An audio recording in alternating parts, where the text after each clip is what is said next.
Rebecca Torres had seen a lot of strange things in her 15 years as a mining engineer on alien worlds, but nothing quite like the abandonment zones.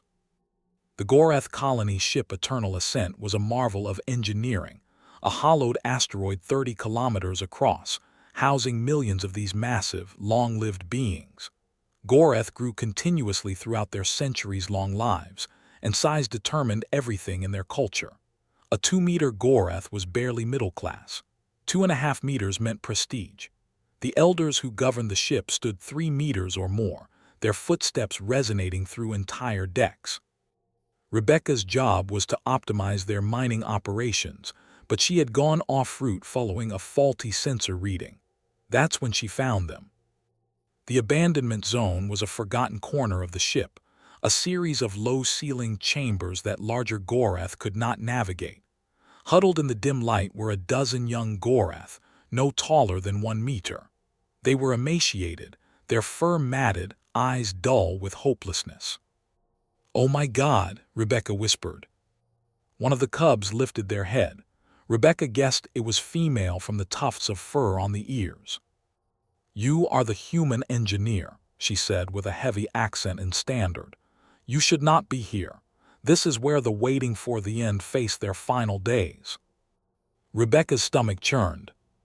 "Waiting for the end, your cubs."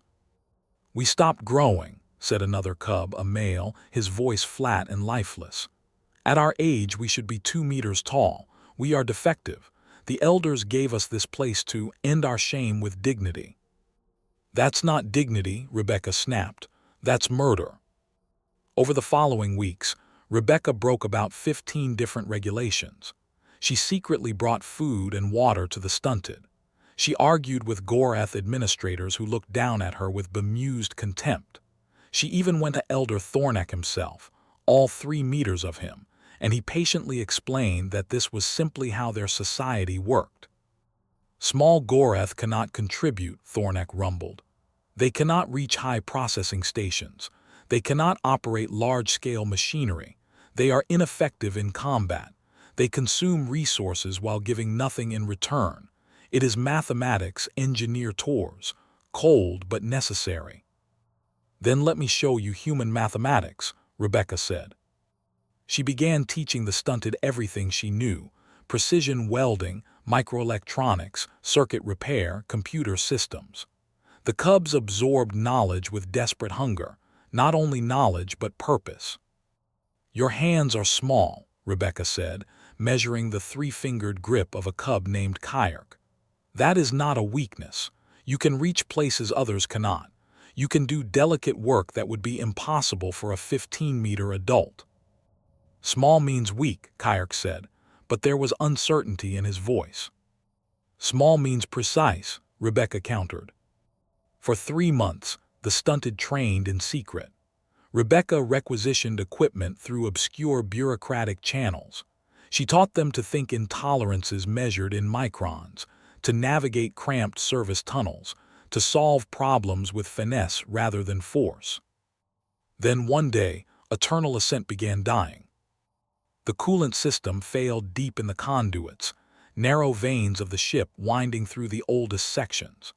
Critical pipes no more than 2 meters in diameter, twisting through corridors built when Gorath were smaller, before centuries of genetic drift toward gigantism. The temperature began to rise, degree by degree, hour by hour. The elders sent their best engineers, but even the smallest adult Gorath were too large for the conduits. Robots jammed in the twists. The channels were too old, too fragile for brute force solutions. Rebecca found Elder Thornak in the command center, surrounded by panicked advisors. "We are evacuating," Thornak said heavily. "We will lose the ship, 500 years of history." "You have engineers who can fit in those conduits," Rebecca said. Thornak's massive head swung toward her. "We have no," he stopped, his eyes widened. "No, they are stunted, they are untrained." "I trained them," Rebecca said, "and they are your only chance." Absolute silence fell in the command center. "Show me," he finally said. Rebecca led him to the abandonment zone. The journey took him twice as long, his large body barely fitting through the corridors. The cubs stood waiting, wearing the safety gear Rebecca had procured. Their small hands gripped tools designed for delicate work. Elder Kyrk said, his voice steady despite fear, "We are ready to serve." Thornak looked down at them. Rebecca could see the calculations running behind his eyes: pride versus pragmatism, tradition versus survival. "I have no other choice," he said. "Save our ship." The cubs moved like water through spaces adults could not traverse. They crawled through gaps that would trap anyone else, their small bodies slipping through crevices, their precise hands performing repairs with millimeter accuracy.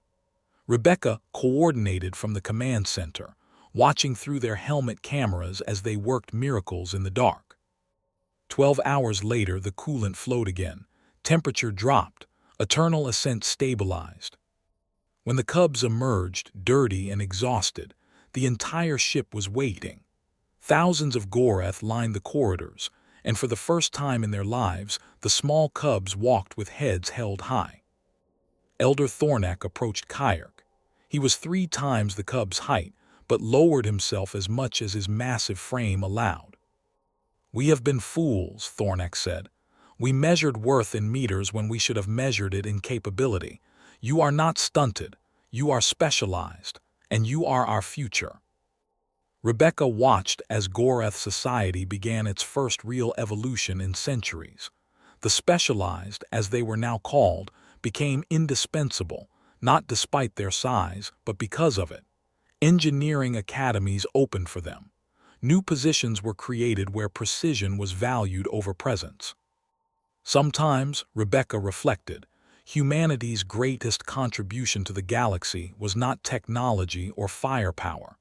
It was the ability to see value in those the universe had already written off and say, "I see what you're capable of. Let's help you show it to everyone." The stunted had become the specialized. An eternal ascent would never forget who saved it when no one else could. Subscribe to the channel to catch all our new stories.